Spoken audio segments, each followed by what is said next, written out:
soir, Bezat Hashem, et j'espère qu'on va faire un bon shiur. Alors donc, nous allons ce Shabbat lire Parashat Lech Lecha. Donc vous connaissez tous le début de la Parasha, où Akadosh Baruch Hu apparaît à Abraham et il lui dit de quitter la terre de Haran où il habitait pour aller en Eretz Israël.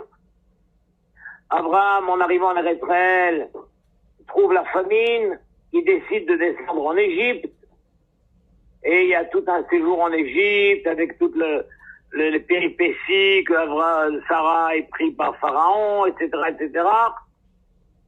Pour tout l'épisode d'Égypte a duré 3 mois, et 3 mois plus tard, Abraham Avinu quitte l'Égypte et revient en Eretz Israël, et alors que dans le voyage de l'aller, il était très très pauvre et il avait contracté des dettes dans chacune des auberges à laquelle il s'arrêtait, parce qu'il faut ne pas oublier qu'Abraham Avinu, il se déplaçait pas tout seul. Il avait évidemment sa femme, il avait son neveu Lot, il avait son serviteur Eliezer, mais il n'était pas que 4 personnes, ils étaient des centaines, voire des milliers de personnes, puisque Abraham Avinu était un ramasseur de foule en quelque sorte, tel que la Torah dit, est un effet chez Haran. Lorsqu'Abraham Avinu a quitté Haran, c'était devenu une star, une vedette incroyable, et tout le monde, surtout après le miracle de Ur-Kasdim, où il était sorti vivant de la fournaise ardente, et il partait, c'était vraiment un grand leader, Abraham Avinu. Et donc des centaines, des milliers de personnes le suivaient. Et donc il n'avait pas de quoi nourrir tous ces gens-là. Donc il a contracté des dettes. Mais arrivé en Égypte, alors la Torah nous raconte que Pharaon l'a comblé de cadeaux, lui et sa femme, et les gens, les Égyptiens, etc. Et tout le monde a reçu. Abraham Avinu est revenu immensément riche d'Égypte. Et à son retour, il est retourné dans chacune des auberges dans lesquelles ils étaient allés à l'aller pour rembourser toutes les dettes. Et la Torah nous dit, comme ça, comme en aparté, et aussi Lot qui marchait avec Abraham, a aussi profité du succès extraordinaire d'Abraham, et les gens l'ont aussi comblé de richesses.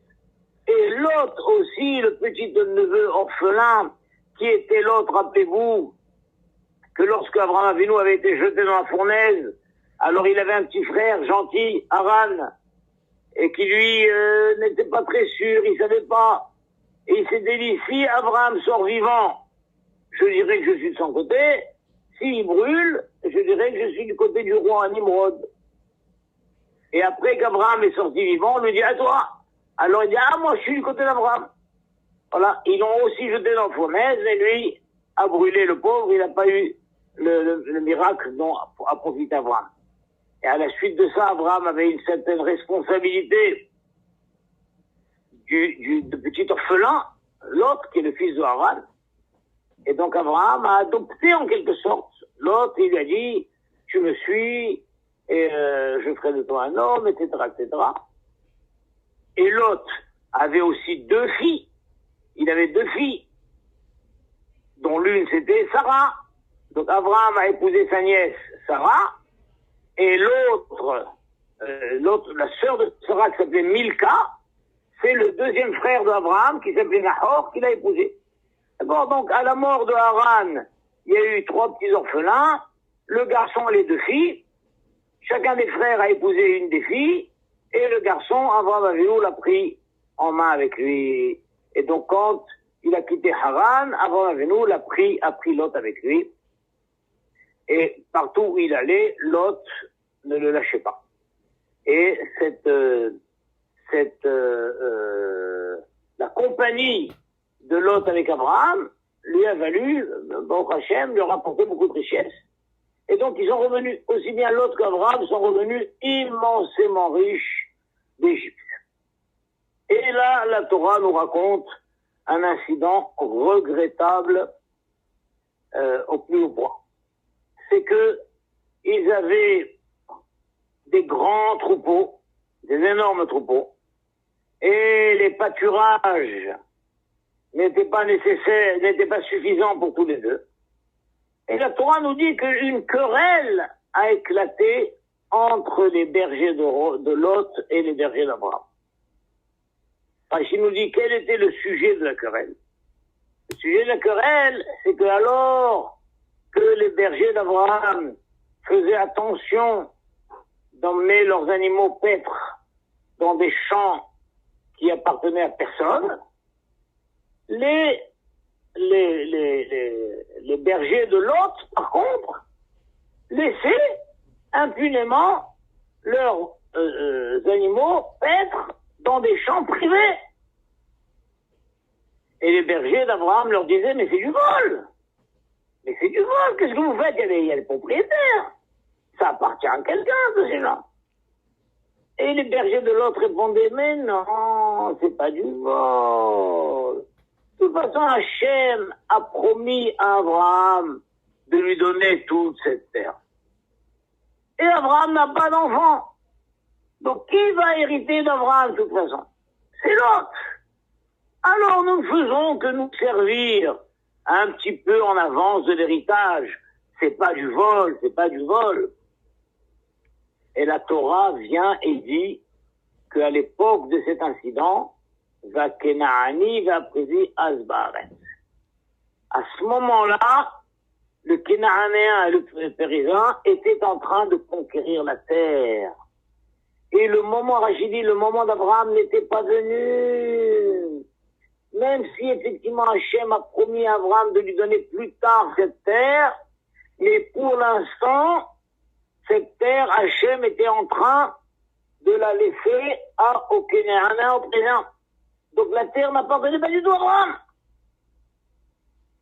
Et même dans l'optique où les bergers de Lot n'auraient pas eu tout à fait tort, mais là ils avaient tort.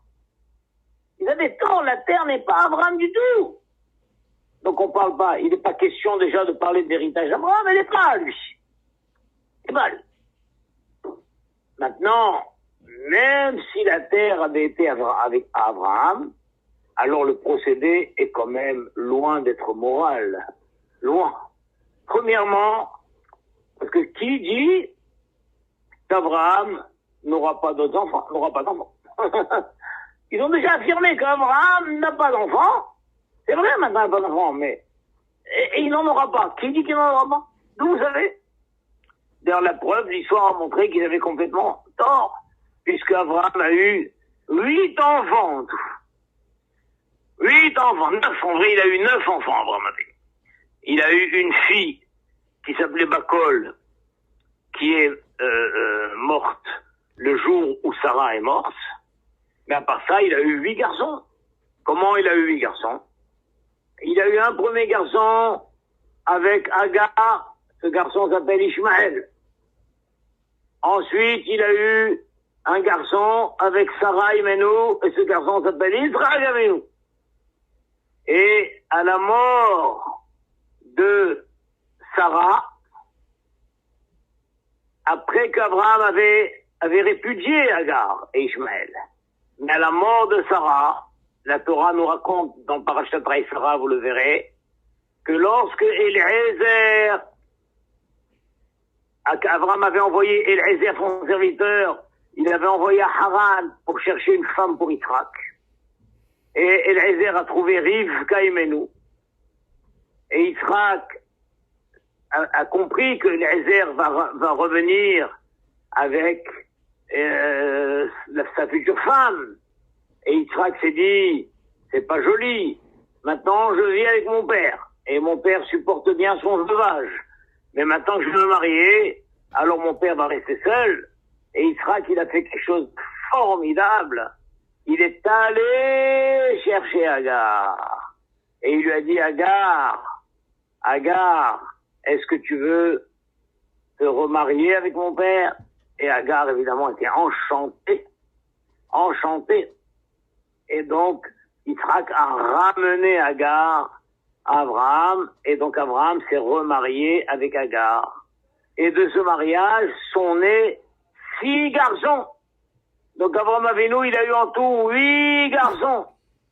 Et la fameuse fille qui est morte, quand je vous ai dit. Donc l'argument des bergers de Lot, qui disaient, mais de toute façon, il n'a pas d'enfant, il va mourir sans enfant, et donc son héritier, c'est Lot, et nous ne faisons que prendre un petit peu en avance l'héritage, c'est pas grave.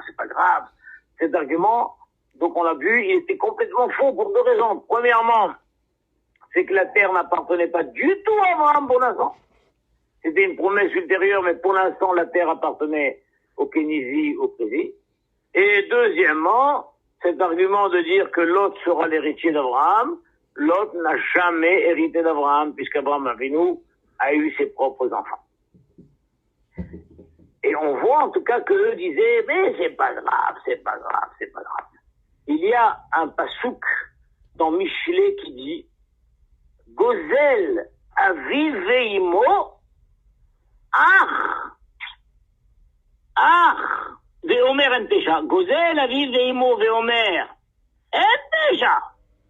Haveru leish mashrit. Celui qui vole son père et sa mère, et il dit, mais il n'y a rien de grave.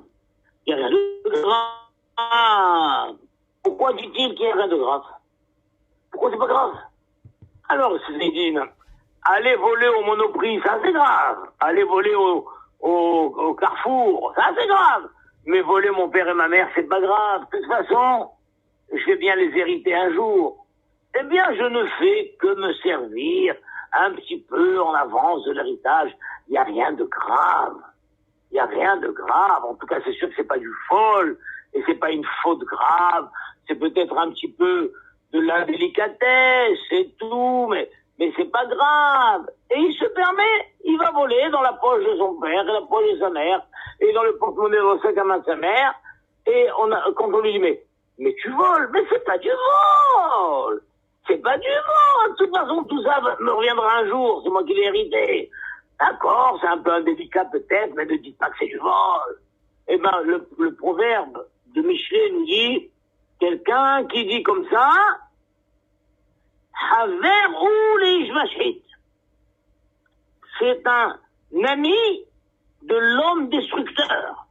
Lorsque nous parlons de l'homme destructeur, par excellence, celui qui est vu dans la tradition juive comme le destructeur par excellence, c'est Yeravam ben Avat. Yeravam ben Avat, c'est celui qui a régné sur Israël et il a interdit aux Juifs de monter en pèlerinage à Jérusalem. Il a fabriqué des veaux d'or et il leur a dit, c'est fini, les pèlerinages dorénavant n'auront plus lieu à Jérusalem, ils auront lieu devant ces veaux d'or que je vous ai fabriqués. Et donc Yeravam ben Avat, Rachidi, c'est celui qui est considéré comme on appelle un choté ou martyr d'Israël. Il est choté, lui-même est un fauteur et il a fait fauter Israël. Quand des fois quelqu'un, un juif, Shalom, faute, fait des avérotes, on lui dit un choté.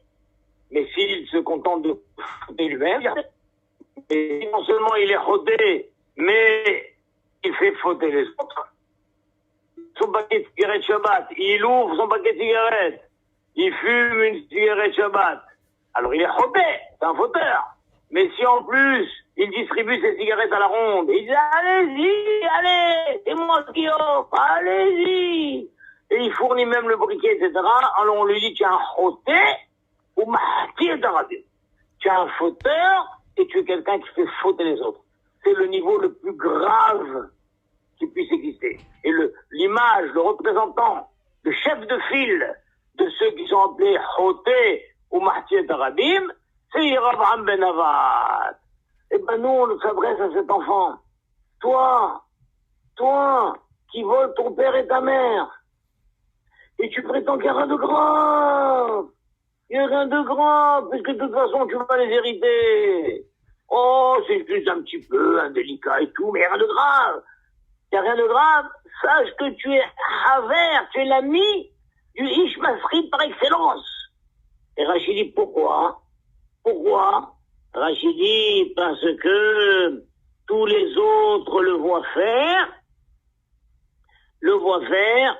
et alors, ils vont l'imiter. Ils vont faire comme lui.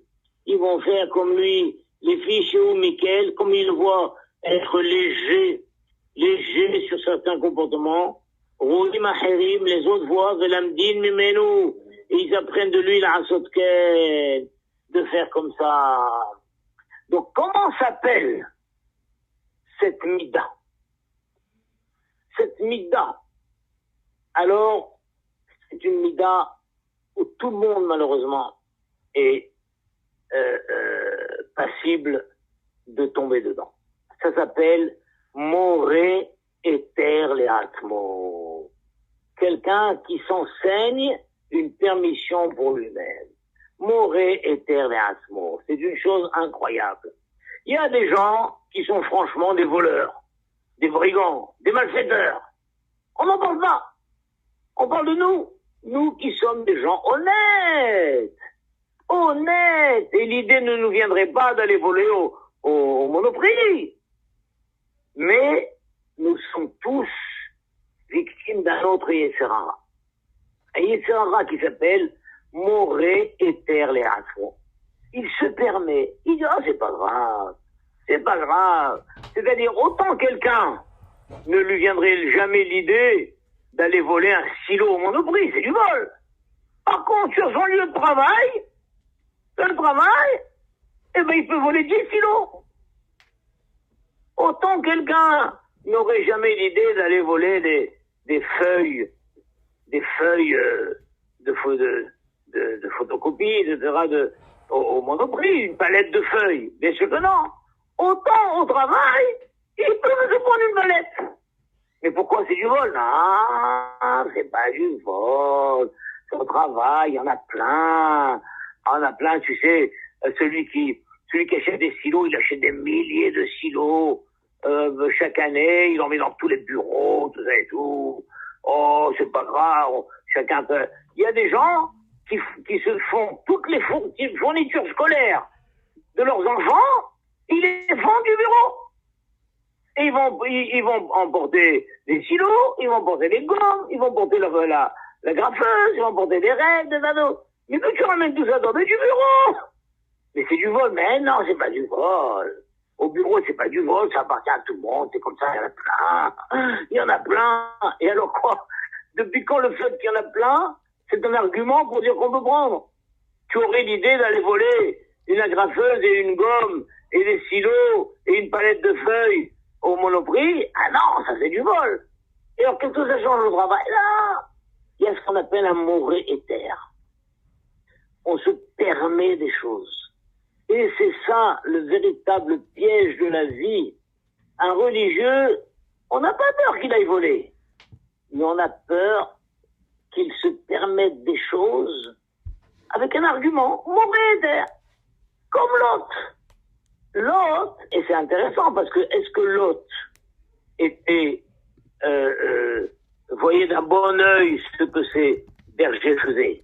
Il semble que oui, parce qu'on voit qu'Abraham Avinu, ayant appris ce qui se passait, a dit à l'autre, je t'en supplie, il ne faut pas que cette querelle entre nos bergers devienne notre propre querelle. Pourquoi? Parce qu'Abraham Avinu a compris que l'autre ne reprochait pas à ses bergers ses comportements.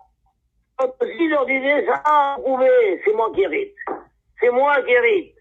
Abraham a dit à l'autre, écoute, nos bergers déjà sont en grande querelle et je ne veux pas que ça remonte d'un cran et que ça nous atteigne. C'est pourquoi je te demande de te séparer de moi. Si tu vas à droite, j'irai à gauche. Si tu vas à gauche, j'irai à droite. Et ça a été la grande date historique de la grande séparation entre Abraham et Lot. Pourquoi? Parce qu'Abraham a vu que Lot voyait d'un bon œil ses bergers. Pourquoi? Mais Lot, c'était pas un rachat, a priori. C'était pas un voleur. Parce qu'ici, il pense que ça s'appelle pas du vol. C'est un moré éther. Quand quelqu'un a un moré éther, ça peut être un Bahour Yeshiva, il a un moré éther. Par exemple, dans les Shivot, il y a un drame dans les yeshivot. C'est que le cuisinier prépare le repas de Shabbat. Prépare le repas de Shabbat. Et donc il fait une énorme, ce qu'on appelle un tchount. Il fait un énorme tchount pour le Shabbat. Shabbat midi, c'est des pommes de terre avec des gros haricots soissons, tout ça et tout. Et il prépare ça une énorme casserole. Et c'est connu que dans les yeshivot, le jeudi soir, les élèves étudiaient très tard. Et le parfum du tchount dégage, il arrive comme un midrash. Et les élèves assidus, vers 1h ou 2h du matin, il y a un petit creux dans l'estomac et ils sentent le parfum du tchount de Shabbat. Et alors ils descendent dans la cuisine, et ils se servent une demi-assiette, une demi-assiette. Et quand le pauvre cuisinier arrive le lendemain, il voit que la moitié de la casserole était vide déjà. Et le Rosh Yeshiva a beau leur dire, mais c'est du vol. Il dit, mais non, c'est pas du vol. J'ai pris ma part, d'accord, Shabbat, j'en prendrai pas. Shabbat, je prendrai une demi-assiette. Et ce moré éther, dans les yeshivot, il est tellement fort, ce moré éther, que, alors on ferme la cuisine, à clé, on ferme. Et les bachorim trouvent le moyen, des fois, d'enlever les dalles du plafond et de tomber dans la cuisine de l'autre côté pour se servir, etc. À tel point que dans la plupart des yeshivot, on a décidé de faire aussi un tchount pour le jeudi soir. Donc il y a le tchount du jeudi soir, et comme ça, ils peuvent se servir le tchount. Mais c'est un grand moré éther. Même le Rosh Yeshiva lui-même peut leur expliquer que c'est du vol, mais non, c'est pas du vol. C'est pas du vol, de toute façon, c'est la yeshiva, de toute façon, on a faim, de toute façon, on étudie, de toute façon, si on ne prendrait pas Shabbat, etc. C'est ce moré éther. Et ce moré éther, on le trouve dans chaque carrefour de la vie. Chaque carrefour de la vie. Des fois, il arrive qu'on peut monter dans le bus et on paye pas.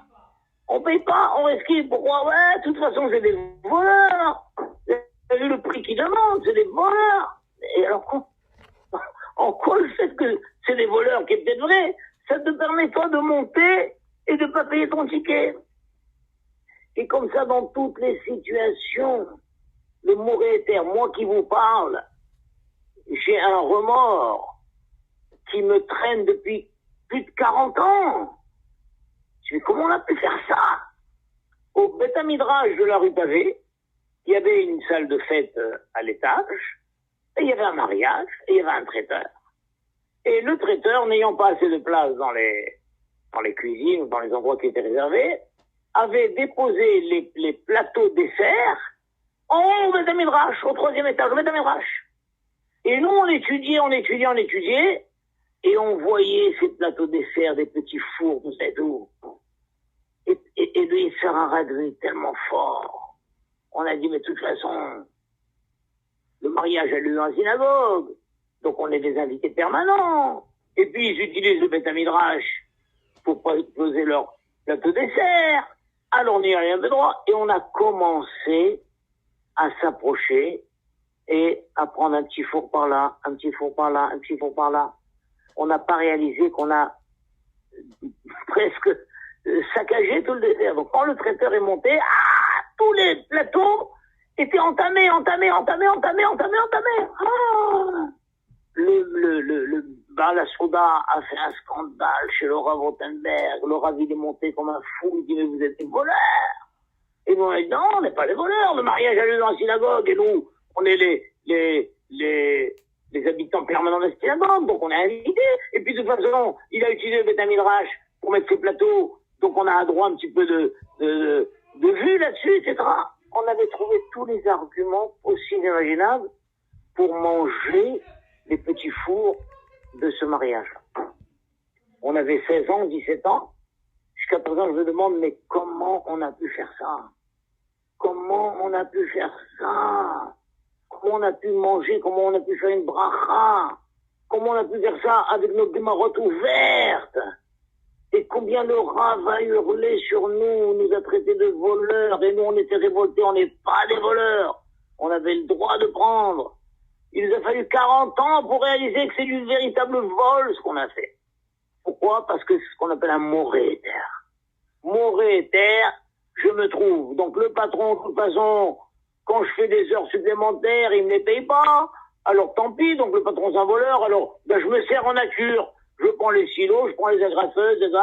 J'utilise le téléphone, je fais ceci. La RATP, de toute façon, c'est des voleurs. Et ben je monte et je paye pas mon billet. Et ceci, et le traiteur, c'est pas des mauvais terres à longueur de journée.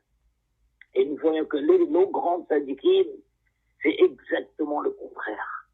Les grandes syndiquines sont allées dans l'autre extrême. C'est connu cette histoire du Chafetz Chaim. Vous savez que le Chafetz Chaim, quand il n'envoyait pas une lettre par la poste et qu'il l'a donnée à un messager, alors on dit sur lui qu'il déchirait un timbre. Parce qu'il disait, normalement, la poste existe pour ça. Si on veut envoyer une lettre, il faut passer par la poste. Si maintenant j'ai quelqu'un qui va la remettre directement au destinataire, ça m'arrange parce qu'elle va arriver plus vite, mais j'ai pas le droit de voler la poste. Alors il déchirait un timbre. Alors une fois, il y a eu un grand procès parce que la yeshiva de Radin se trouvait en Russie. Et il y avait un bachour de Radin, qui était de la yeshiva du Chafetz Chaim, qui était allemand. Alors il faisait des allers-retours quand il allait de sa famille, de Russie en Allemagne, d'Allemagne en Russie. Et une fois, il a été attrapé à la frontière, ils ont vu qu'il était allemand, et ils ont dit, mais tu fais souvent l'aller-retour, toi.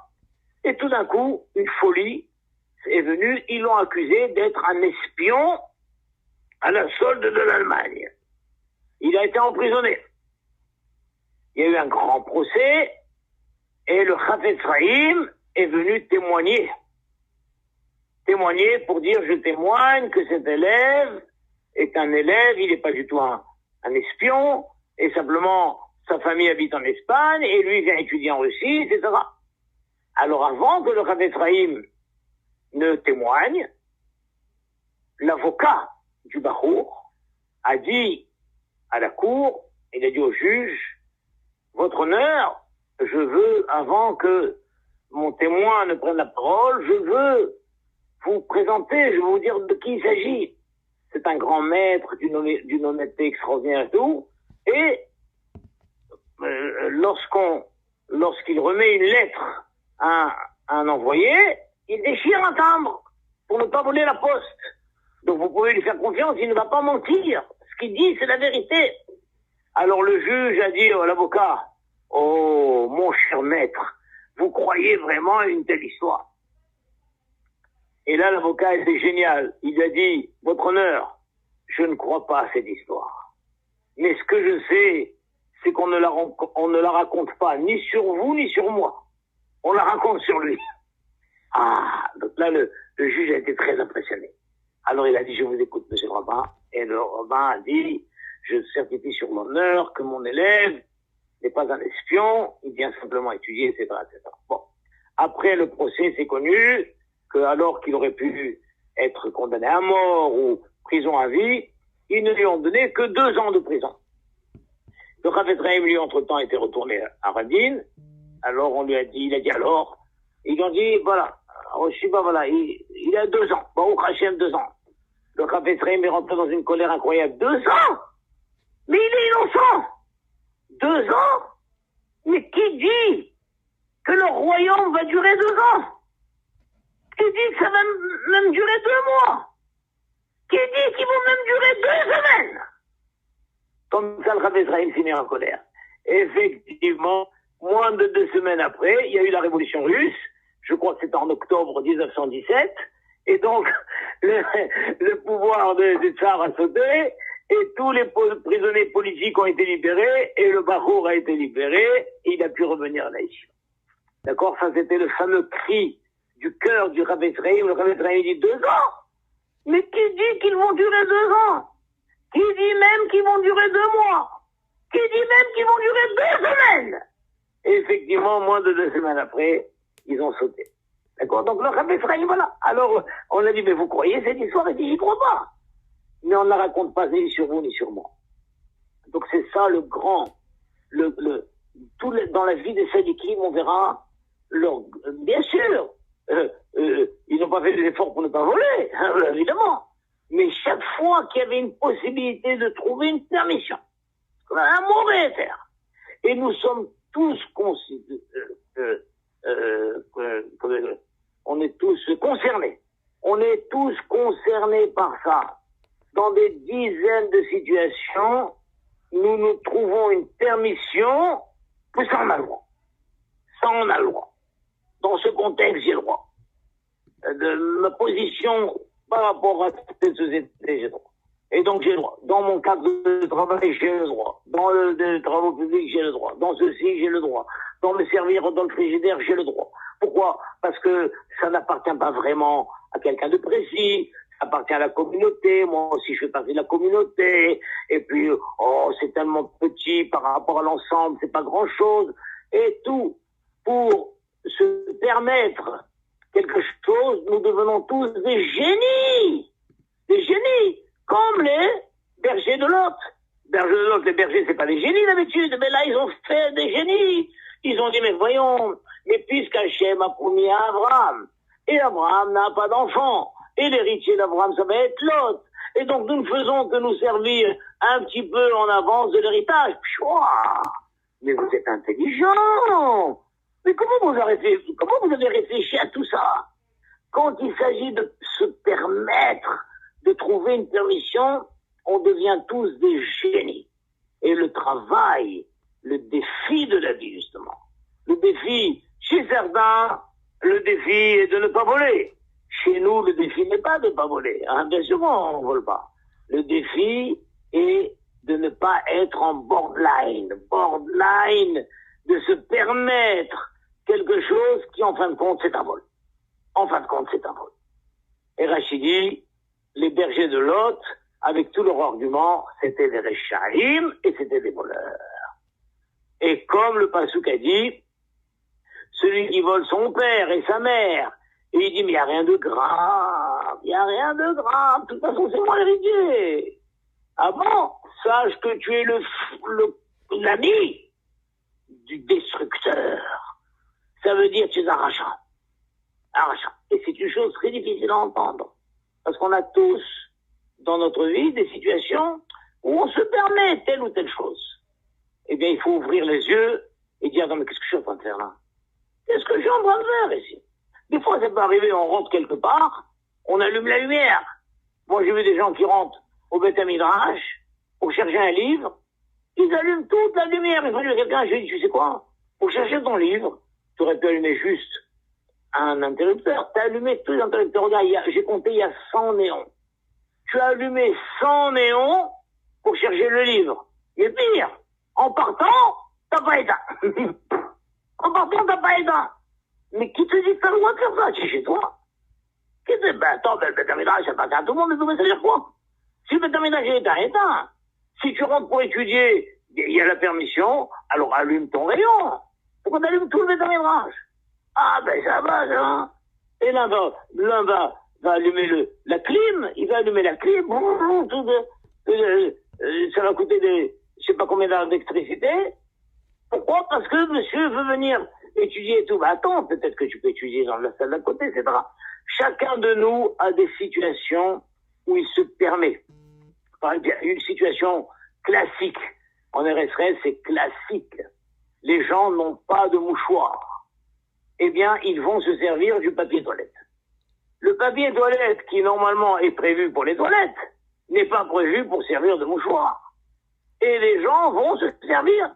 Et moi, j'ai vu dans la synagogue, certains qui vont carrément démonter le rouleau de papier toilette. Il y en a ils tirent simplement quelques feuilles de papier toilette. Il y en a qui carrément démontent le rouleau de papier toilette et l'amènent à leur place à la synagogue. Pourquoi? Parce qu'ils sont enrhumés, donc ils passent leur temps à se moucher. Et des fois, il m'arrive d'avoir envie de me approcher, de dire, mais attends, mais je t'ai servi le rouleau de papier toilette, mais c'est pas fait pour ça. Tu es enrhumé, il fallait amener un paquet de mouchoirs. Et c'est comme ça, on est tous concernés par ça. Ce qu'on appelle le mot rééter. Et une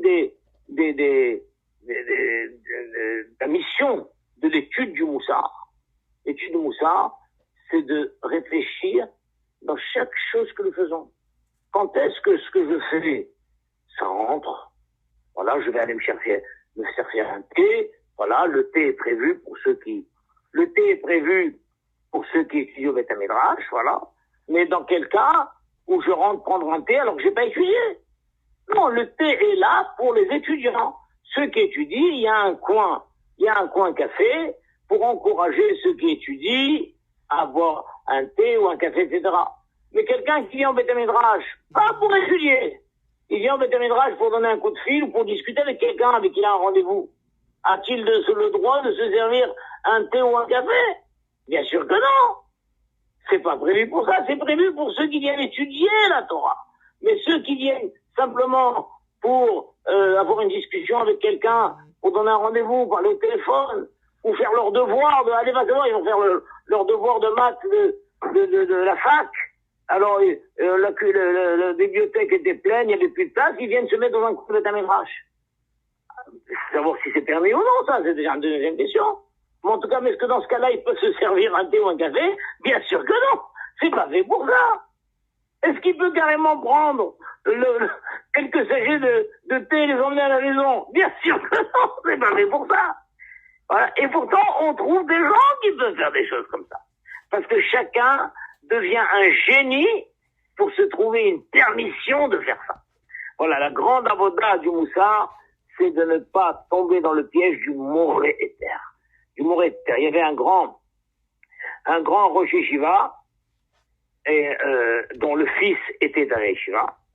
Le fils était dans la Yeshiva, après le fils entre-temps a quitté la Yeshiva, il s'est marié, etc. Et un jour, le fils est venu rendre visite à son père dans le bureau de la Yeshiva. Et un des élèves a apporté 2 thés. Un thé pour le Rosh Yeshiva, un thé pour le fils. Et alors le Rosh Yeshiva dit à son fils, mon fils, tu dois payer ton thé. Quand tu étais à la Yeshiva, tu avais le droit de prendre le thé, mais maintenant tu n'es plus à la Yeshiva. Moi, je suis à la Yeshiva, ça fait partie des droits. Mais toi, tu n'es plus à la Yeshiva, tu dois payer ton thé. Mets une pièce dans la boîte de Sedaka. Ah, qui aurait pensé à ça? Qui aurait pensé à ça? On est compte? Alors voilà, je vous ai ouvert un nouvel horizon.